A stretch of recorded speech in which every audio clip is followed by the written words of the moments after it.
अथ बरापुराणे एकः षष्ठः स अध्यायः आरोग्य व्रत।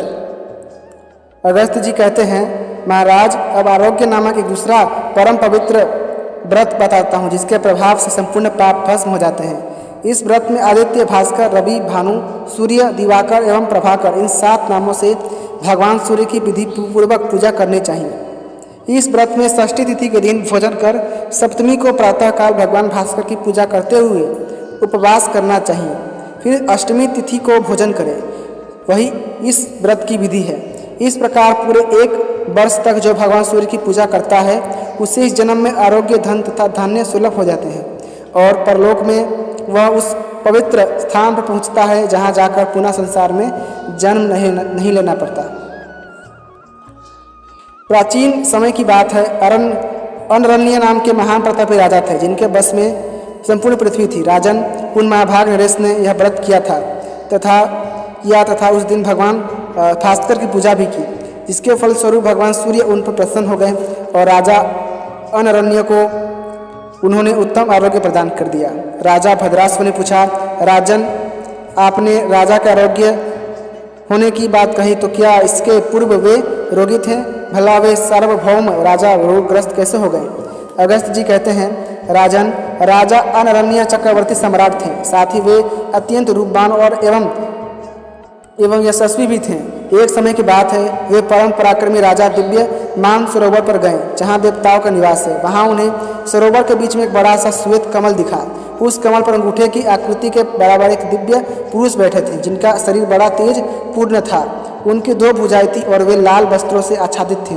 उस कमल को देखकर राजा अनरण्य ने अपने सारथी से कहा, तुम किसी प्रकार इस कमल को ले आने का प्रयत्न करो, कारण जब मैं इसे अपने सिर पर धारण करूंगा तब संसार में मेरी बड़ी प्रतिष्ठा होगी, अतः देर मत करो। राजन अनरण्य के ऐसा कहने पर सारथी उस सरोवर में घुसा, फिर उस कमल को लेने के लिए आगे बढ़ा और उसे स्पर्श करना चाहा। इतने में वहाँ बड़े उच्च स्वर से हुंकार की ध्वनि हुई। उस शब्द के प्रभाव से सारथी के हृदय में आतंक छा गया। वह जमीन पर गिरा और उसके प्राण निकल गए तथा राजा भी कुष्ठग्रस्त, बलहीन एवं विवर्ण हो गए। अपनी ऐसी स्थिति देखकर राजा यह क्या हुआ इस चिंता में पड़ गए और वहीं रुके रहे।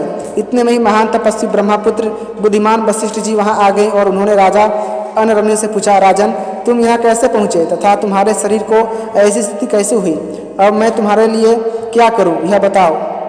राजन वशिष्ठ जी के इस प्रकार पूछने पर अनरण्य ने उनसे कमल संबंधी संपूर्ण वृत्तांत का वर्णन किया। राजा की बात सुनकर मुनि ने कहा, राजन तुम साधु थे पर तुम्हारे मन में असाधुता आ गई, इसलिए तुम पर कुष्ठ रोग का आक्रमण हो गया है। मुनि के ऐसा कहने पर राजा ने हाथ जोड़कर कांपते हुए पूछा, द्विप्रवर मैं साधु या असाधु कैसे हूँ और मेरे शरीर में यह कोढ़ कैसे हो गया?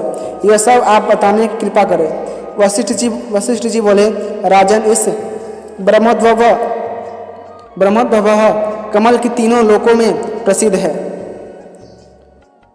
इसके दर्शन की बड़ी भारी महिमा है, इससे संपूर्ण देवता प्रसन्न हो सकते हैं। राजन 6 महीने के भीतर कभी भी जनता इस सरोवर में यह कमल देख लिया करती है।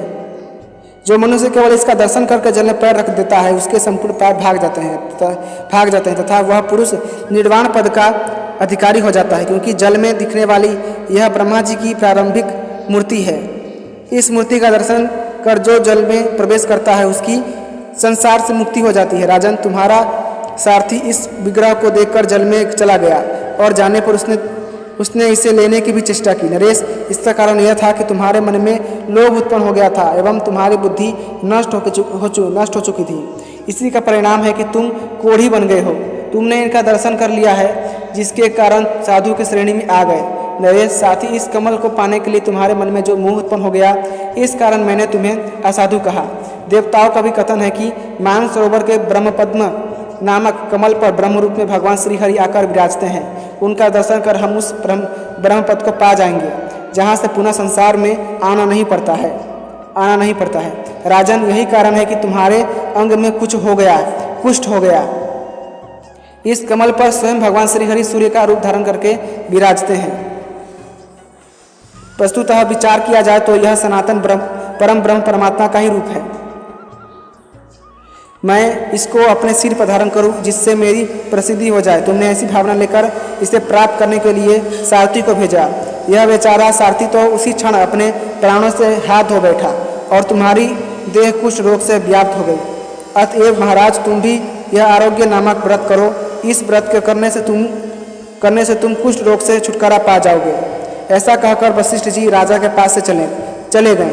राजा ने भी उनकी बात सुनकर प्रतिदिन उस सरोवर पर जाने और वहां ब्रह्मा जी के दर्शन करने का नियम बना लिया और फिर वे शीघ्र ही कुष्ठ मुक्त होकर स्वस्थ एवं कृतार्थ हो गए। अतः बराह पुराणे 61 अध्याय संपूर्णम। इसी के साथ बराह पुराण का 61वां अध्याय समाप्त हुआ। यदि आपको ये वीडियो पसंद आती है तो कृपया करके इस वीडियो को लाइक करें, चैनल को सब्सक्राइब करें और अपने दोस्तों के साथ जरूर शेयर कीजिएगा। धन्यवाद। जय श्रीमन नारायण।